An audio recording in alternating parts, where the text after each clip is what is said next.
Investigators still do not fully understand the motive behind the mass shooting in Orlando that left 49 people dead. Officials say the gunman, Omar Mateen, reportedly pledged his allegiance to ISIS during the shooting. After the attack, a news agency associated with the Islamic State, Amaq, identified Mateen as a, quote, fighter. Brendan Koerner is a contributing editor for Wired magazine. In his most recent article, he describes how ISIS has managed to outsource acts of terror. Brendan, such an interesting article. I want to start off with a point that you make in your piece. You say, when Americans perpetrate violence in the name of the Islamic State, they tend not to be strict adherents of the organization's ideology, but rather disturbed individuals who hope to layer a political facade atop their personal grievances. It sounds like what you're saying, Brendan, is that essentially people who might be disturbed or have violent tendencies are looking for something almost bigger than themselves to attach themselves to in their acts of violence. Yeah, absolutely. It's kind of a narrative framework more than an organization. People don't describe the ideology so much, but they are enamored with the power and the notoriety of ISIS. And so when they have personal grievances, they're looking for something to latch onto to put a facade over what are deeply personal stories of rage and persecution.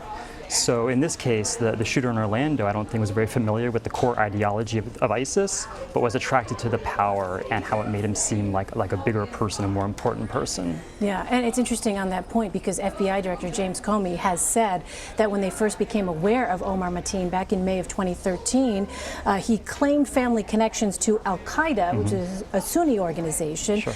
He also said he was a member of Hezbollah, which is a Shia organization that's a bitter enemy of the so-called Islamic State. So that right there would seem to make your point, this notion that it wasn't necessarily the tenets of the group ISIS that Omar Mateen may have subscribed to. It does seem like he was grasping for something some kind of ideology or some kind of organization to jack into, to kind of attach himself to, that would make him seem like someone who had more purpose and meaning in life.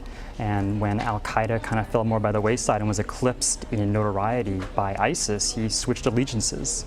You know, extremist organizations, unfortunately, are nothing new. But what makes it different now for a group like ISIS when it's trying to do its recruiting and trying to spread its own ideology?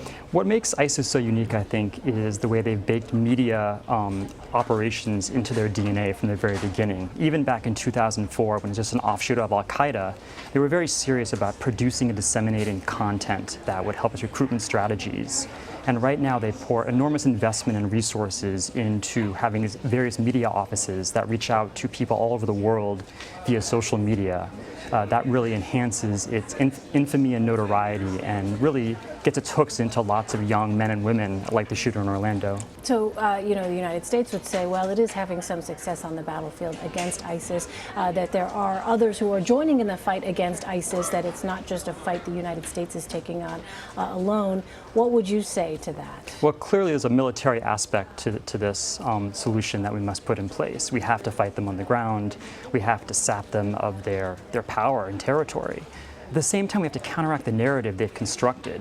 They can exist in very small spaces because of their ability to reach people all over the globe through the internet. So we need to be very cognizant of the fact this is not just a struggle for territory and a struggle to kill as many people as possible. It's a struggle to establish our own counter-narrative to what ISIS has put forth. All right. Brendan Koerner, thank you so much for your time. Thank you for having me. Really interesting piece. Appreciate it.